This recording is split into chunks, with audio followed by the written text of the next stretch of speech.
আসসালামু আলাইকুম। আমি আজকে যে বিষয়টা নিয়ে আলোচনা করব সেটা হচ্ছে আপনার চিন্তার নতুন বিনির্মাণ করুন। মন, শরীর, আবেগ এসব একটি আরেকটির সাথে যুক্ত। একটির প্রভাব পড়ে আরেকটির উপর, কিন্তু খেয়াল করে দেখবেন উদ্বিগ্নতার বেলায় কিন্তু মন সবচেয়ে বেশি ভূমিকা নেয়। চিন্তার প্রক্রিয়া, মনের গঠন, মানসিক গঠন, দুনিয়ার ব্যাপারে অন্তর্গত বুদ্ধিভিত্তিক বোধ আপনাদের মনের গঠন ঠিক করে দেয়। তাই কগনিটিভ বিহেভিয়ার থেরাপি বুদ্ধিবৃত্তির আচরণগত থেরাপি। এর লক্ষ্য হচ্ছে দুনিয়ার প্রতি আমাদের মনের বোধের উৎসকে বোঝা এবং মানুষকে আরও বেশি এমন চিন্তাতে অনুপ্রাণিত করা যা তাদের জন্য হয় সহায়ক ও সব কিছুর সাথে মানিয়ে নেওয়ার উপযোগী। সব অতিরিক্ত পিছনেই রয়েছে নেতিবাচক চিন্তা। কগনিটিভ বিহেভিয়ার থেরাপি বিটিভি এর বিক্ষিপ্ত চিন্তার উৎসে গিয়ে আপনি যদি সেটাকে নতুন করে নির্মাণ করতে পারেন, তখন আপনি প্রশান্তির দুনিয়ায় আরও বেশি নতুন করে বিনির্মাণ করতে পারবেন। তখন আপনি প্রশান্তির দুনিয়ায় আরও বেশি নিয়ন্ত্রণের বোধ নিয়ে সামনে এগুলোতে পারবেন। তবে তা পারবেন মেডিকেশন ছাড়া, সাহায্য ছাড়াই। প্যানিক ডিসঅর্ডার বা সাধারণ উদ্বিগ্নতার মতো সমস্যা নির্ণয় করতে বিটিভির ব্যবহার হয়। কিন্তু এই কৌশলগুলো কতগুলো আমরা ব্যবহার করতে পারি প্রত্যেকটির চাহিদার চাপ মোকাবেলায়, বিশেষ করে এই চাপের উপর যদি হয় আমাদের চিন্তা।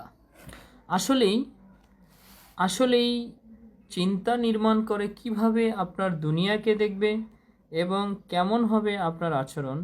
চিন্তা থেকে সৃষ্টি হয় আবেগ, যেটা আমাদের ধ্যান ধারণা বিনির্মাণ করে এবং নিজেদের ব্যাপারে বিশ্বাস ও কর্ম প্রক্রিয়াকে বদলে দেয়। আমাদের চিন্তা বদলাতে এর সাথে সাথে আমাদের চিন্তা বদলাতে সাথে সাথেই সব কিছু বদলায়। যেমন আপনি যদি চিন্তা করেন যে কোনো ব্যর্থতাই অসহনীয়, তাই ব্যর্থতা বলে আমি কোনো কিছুই কাজের না, তবে সেটা আপনার অতিচিন্তার উৎস হিসেবে কাজ করবে। কিন্তু যদি চিন্তা করেন ব্যর্থতা স্বাভাবিক, আর ব্যর্থ হওয়া মানেই তো কিয়ামত হয়ে যাওয়া নয়, আপনি একটু হতাশ হলেও পর মুহূর্তেই ঘুরে দাঁড়িয়ে লড়াই চালিয়ে যাবেন। এর চেয়ে ভালো হয় যদি ভাবেন ব্যর্থতাকে আমি আরও বেশি শেখার, আরও শক্তিশালী হওয়ার সিঁড়ি হিসেবে দেখি। তখন আপনি আরও বেশি লেগে থাকার জন্য অনুপ্রাণিত হবেন। ব্যর্থতা একটি জিনিস, কিন্তু একে নিয়ে চিন্তাভাবনার পার্থক্যই আপনার নিয়তি গড়ে দেয়। তাই গুরুত্বপূর্ণ হলো এসব চিন্তা, বিশ্বাস, প্রত্যাশার উৎসে যাওয়া এবং জিজ্ঞেস করা যে সেগুলো কাঙ্ক্ষিত আবেগ ও আচরণের দিকে আপনাকে নিয়ে যেতে পারছে কিনা। যদি তা না হয়, সেগুলো বদলে ফেলুন। পরের ভাগে আমরা দেখব কিভাবে আপনার কাজে আসে না এমন চিন্তাগুলোকে চিহ্নিত, চ্যালেঞ্জপূর্ণ নির্মাণ এবং সেগুলোকে আরও কার্যকর ও নিখুঁত চিন্তার মাধ্যমে প্রতিস্থাপন করা যায় কি না। এই প্রক্রিয়াটি শিক্ষার আসলে মানিয়ে নেওয়া একটি দক্ষতা, যা আপনাকে গভীরভাবে উদ্বিগ্নতাকে